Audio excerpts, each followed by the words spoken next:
Opa, pessoal, tudo bom? Aqui quem fala é Jennifer Sampaio. Eu tô aqui com Maria Clara, Olá. Hilary Xavier, Oi, pessoal. Samantha Suriani Oi. e a gente foi intercambista do Canadá no primeiro semestre de 2020. E teve boatos que eu ainda estava na pior. Se você tá na pior, o que quer dizer tá bem, né? Esse podcast é o nosso projeto de conclusão do intercâmbio.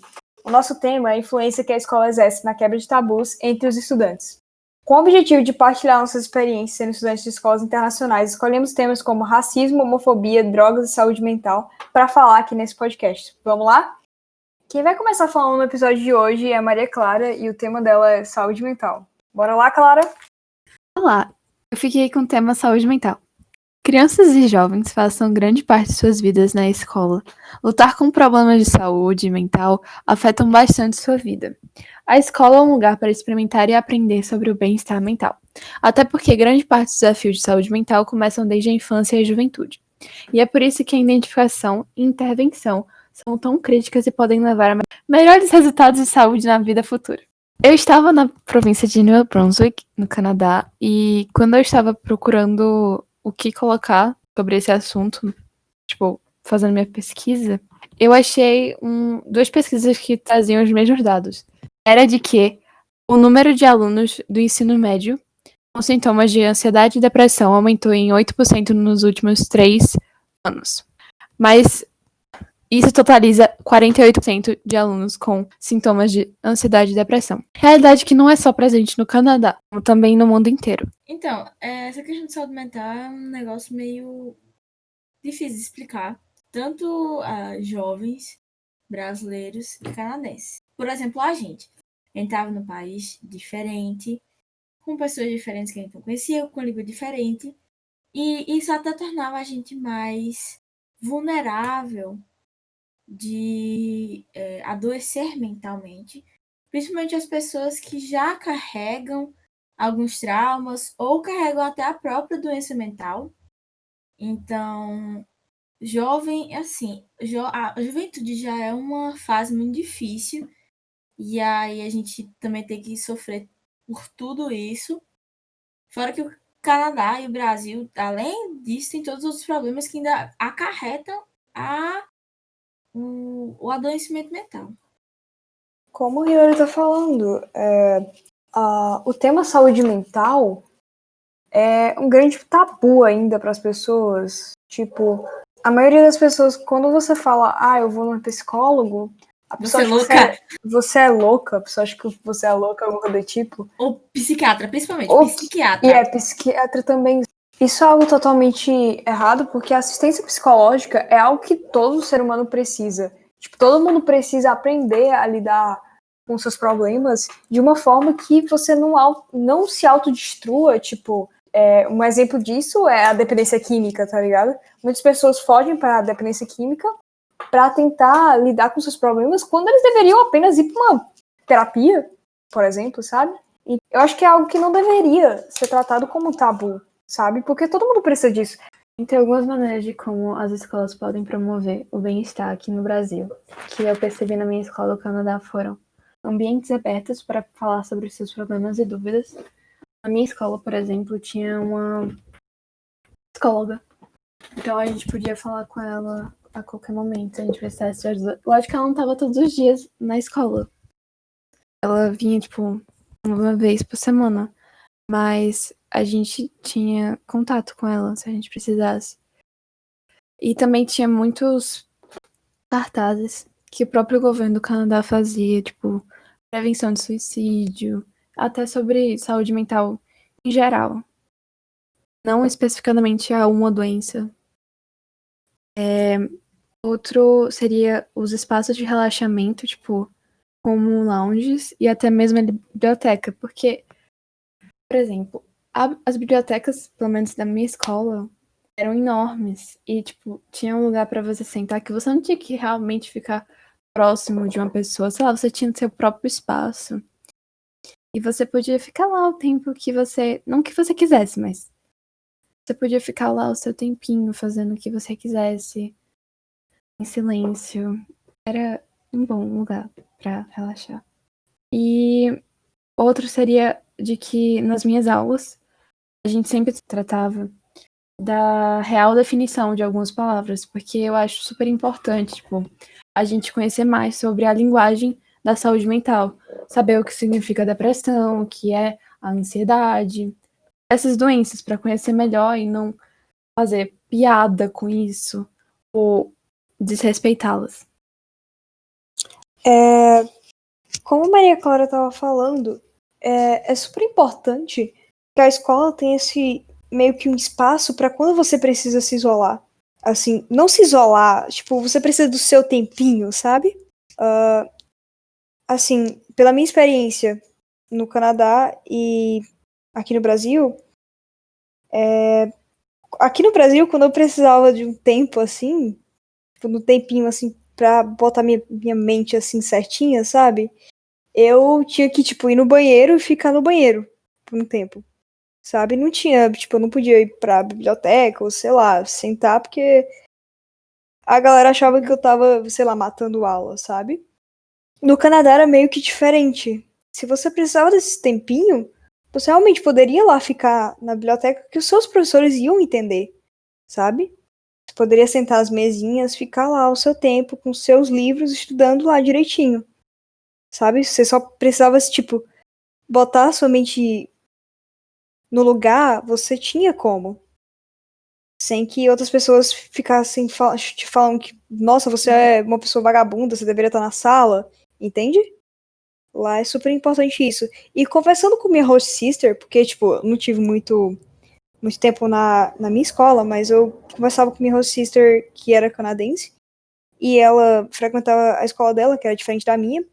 Ela era do 7º ano, se eu não me engano. E ela me contou que toda sala de aula tinha um cantinho reservado, cheio de almofadas, cheio de ursinhos, cheio de coisinhas relaxantes, para que quando o aluno precisasse, ele ia lá e ficava quietinho, sabe? E, tipo, as professoras super entendiam e apoiavam. E realmente, principalmente a preocupação que os professores demonstravam com os intercambistas era com todo mundo, sabe? Então, tipo, o professor tava lá fazendo seu trabalho, ele interrompia para chegar, tipo, perguntar da gente, como é que tá a gente, como é que tá a adaptação, se a gente tava precisando de alguma coisa, tanto os professores quanto os coordenadores. E eu acho que para todas nós, acho que esse apoio de coordenador e professor foi, tipo, essencial para a gente levar o período assim, mais difícil do intercâmbio, que foi o início e a parte da pandemia, de forma mais leve, porque as primeiras semanas foram muito difíceis para mim. Só que aí eu conheci minha coordenadora e, tipo, eu me aproximei muito dela. E aí tornou, tipo, o meu intercâmbio 1000 vezes melhor. E aí eu fico imaginando, cara, teria ficado louca se eu não tivesse tudo isso.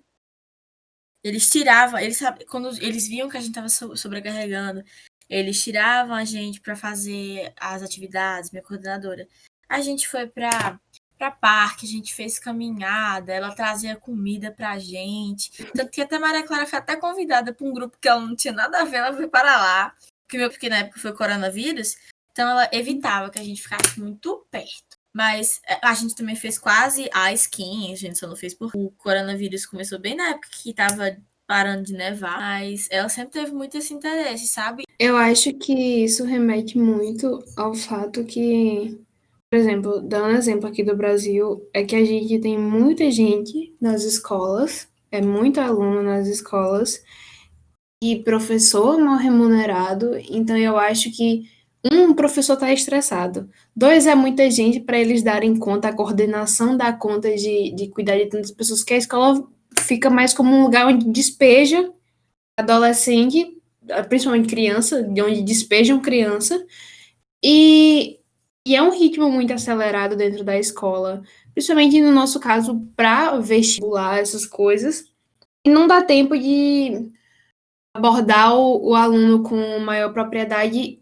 e algumas vezes, quando abordam os alunos, quando tem psicólogo, muitas vezes, tipo, não existe uma preparação que seja exatamente sensível ao problema que a pessoa apresenta e dão sugestões, não sugestões, mas dão, entre aspas, soluções que não vão realmente levar a pessoa a ou resolver o problema, ou se achar em uma situação mais confortável, ter um apoio de um adulto responsável por ela de alguma forma e vá realmente tranquilizar ela para ela olhar a situação e pensar, dá para enfrentar isso aqui sem mais desespero do que já é natural do jovem nessa idade. Não que seja natural ter desespero, gente. Vamos procurar terapia e ajuda psicológica, tá bom? A gente tem que parar de normalizar os problemas que a gente tem na nossa saúde mental, ok? Sim, como o Samantha estava falando, a escola tem uma demanda muito grande de aluno aqui no Brasil e meio que nem toda escola aqui no Brasil tem condições de arcar com um psicólogo, de arcar com alguém. Como você falou também, tem às vezes o professor tá estressado e tal. Só que eu não sei na escola de vocês, porque eu sou de escola diferente, mas na minha escola, mesmo com toda essa demanda, a minha coordenação e meus professores sempre procuraram, tipo, na minha experiência, né? Eu tô falando na minha experiência, não da dos outros. Mas na minha experiência, eles sempre procuraram saber quando eu tava bem. E quando não tava, eles tentavam me ajudar de alguma forma, mesmo, tipo, às vezes não conseguiam, mas tentavam, sabe? E eu acho que é importante, assim, esse apoio pro aluno, sabe? Tipo, pelo menos pra mim foi muito importante na minha escola do Brasil. Na do Canadá, eu tive eu não tive muito tempo de escola, então não sei muito ter uma opinião em relação à escola de lá sobre nesse assunto.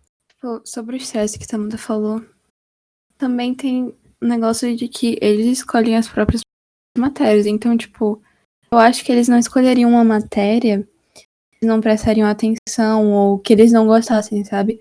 É mais difícil. E isso torna mais agradável deles, os alunos da sala, com o professor.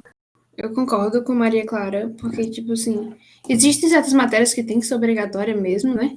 Mas essa questão da pessoa ter certa liberdade, eu acho que ela já se vê em uma posição que ela já se vê mais capaz de fazer escolhas, de confiar na escolha dela, porque ela tem liberdade de ver o que é prioridade para ela e implantar no presente. Ela não vai seguindo só a corrente do que uma matriz escolar diz que ela tem que fazer e algumas vezes não vai agregar ela, mas não vai desenvolver todos os potenciais que a pessoa realmente tem. Que é uma coisa que acontece muito aqui no Brasil, tipo, de você não poder desenvolver seus reais potenciais, como, entre aspas, aprendiz, e lhe forçarem a fazer alguma coisa que você ou não é tão bom ou você não gosta, e você se sente frustrado, porque só aquilo é valorizado. Então, ir para a escola, que é um lugar. Porque quando a gente é mais novo, a gente vê que a gente gosta de aprender. Até mais velho um pouco, se você for aprender sobre alguma coisa que você gosta, você percebe que é satisfatório. Mas a forma que a gente aprende, o que a gente tem que aprender e a forma que a gente tem que aprender, o sistema da escola todo, ele já não é propício para você encarar aquilo como uma atividade saudável, uma atividade prazerosa que deveria ser, entendeu? Gente, rapidinho, Maria Clara saiu da call e voltou. Será se o negócio tá gravando direito? Eu caí, tipo, umas 3 vezes, não foi nenhuma, tá ligado? Derek, meu Deus, e agora? Enquanto eu pesquisava sobre o meu assunto, eu achei um próprio pronunciamento de Ontário, que é uma das maiores províncias do Canadá, falando sobre maneiras de como as escolas poderiam promover um bem-estar mental. Uma das que mais me chamou a atenção foi promover aulas sobre isso. Não somente, tipo, no âmbito de quero saber para me ajudar, mas até para servir para o currículo, sabe? Durante a pandemia, minha host me recebeu alguns e-mails da escola pedindo para que eles fizessem, tipo, meio que influenciassem a gente a sair um pouco de casa, não sair, por exemplo, para ir para um supermercado, não é isso. Era só para, tipo, sair, ir para a varanda, respirar um pouco, tomar um pouquinho de sol, porque a gente já estava triste por não ver as pessoas que a gente via diariamente. E a falta de vitaminas e de muitas outras substâncias químicas, elas afetam mais nosso corpo e nossa saúde mental. Então, como Clara estava falando agora, quando essa pandemia toda aconteceu, a gente ainda estava lá, com minha coordenação do intercâmbio, a coordenação de Nova Escócia, eles começaram a fazer palestras para ajudar a gente a lidar com esse negócio de estar trancado dentro de casa. E eu achei isso muito importante. Eles demonstrarem esse tipo de suporte. Eles também começaram a fazer, tipo, jogos com a gente. Tipo, valendo esse vale para comprar no Amazon. Ou então essa camisa. E, tipo, isso foi muito importante para manter nossa mente ocupada. Porque tipo assim, a gente é intercambista, justamente passando com um negócio desse, a gente tava trancado dentro de casa, a gente não tinha como se distrair, sabe? Tipo, já é difícil a gente tá 6.000 quilômetros longe de casa, quase 7.000 quilômetros longe de casa, e longe das pessoas que a gente mais ama, que é a nossa família, né? Basicamente, assim, numa casa de uma pessoa que você não tem tanta intimidade, então foi difícil essa quarentena para todos os intercambistas, sabe? Assim, eu particularmente chorei muito até que eu consegui ter força para terminar meu intercâmbio, sabe?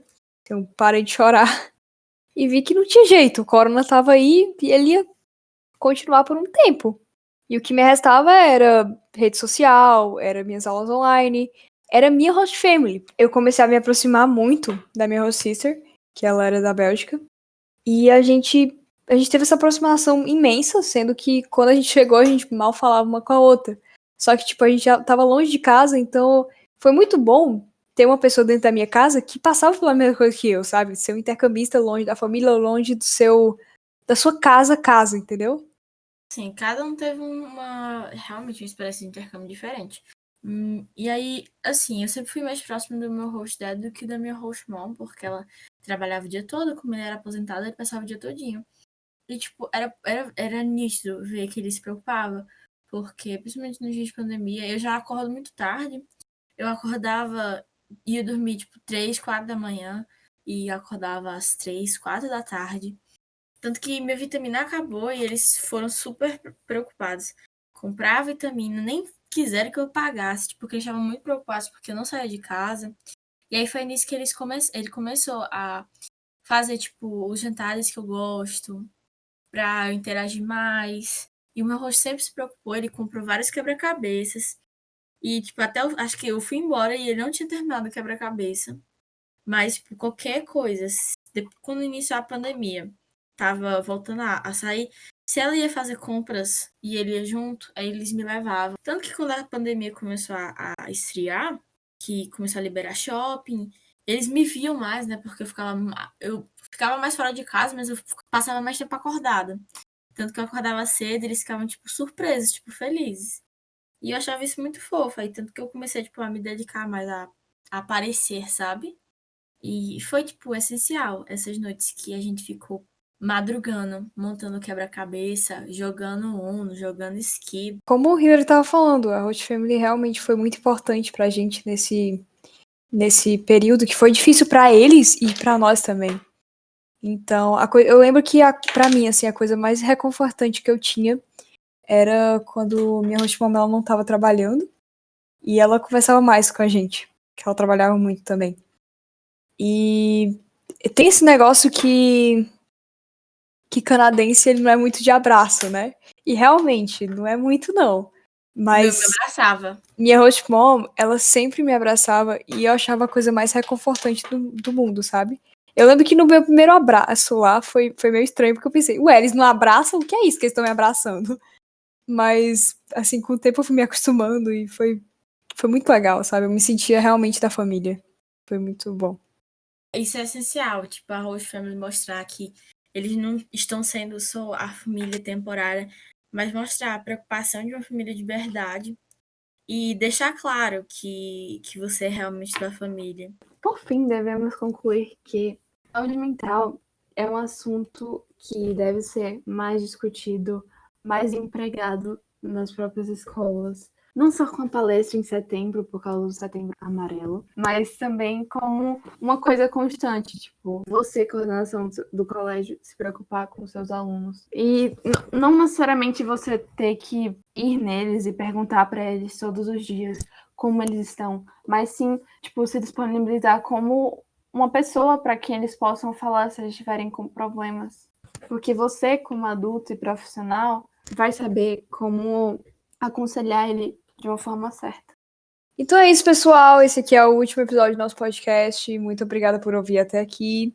Se vocês quiserem, vocês podem compartilhar com os amigos de vocês, pois o nosso objetivo é conscientizar pessoas a esses tópicos importantes do nosso cotidiano. E então é isso, pessoal. Até a próxima. Tchau, tchau. It's holding on though the road's long, seeing light in the darkest things. And when you stare at your reflection, finding hope in who